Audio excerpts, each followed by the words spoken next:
all right. So I was sitting at the car dealership the other day, having my car worked on, and sitting talking to one of the car salesmen.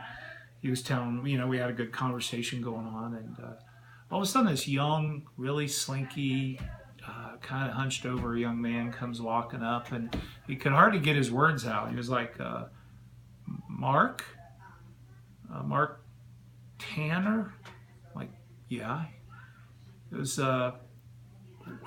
what Unity Point or what Trinity location do you work at?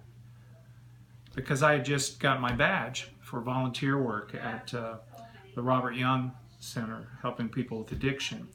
And I told him, I said, well, I that's what I do, work as a volunteer with Robert Young.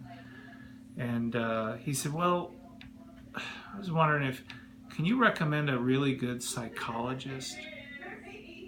And I said, well, no, not really. I said, I just started. I haven't even volunteered there yet, and I just moved here, so I don't really know anyone.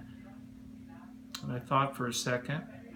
I said, yeah, but you know what?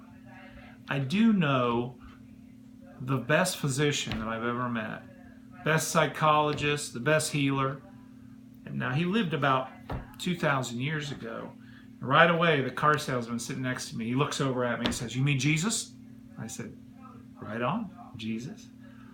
And so I began to minister to this young man. I was able to just, through that interaction, open the door and tell him a little bit about Jesus, tell him about Word of Life Church, and invited him, and gave him my name and number, and said, even if you need a ride, you just give me a call. We'll come and get you.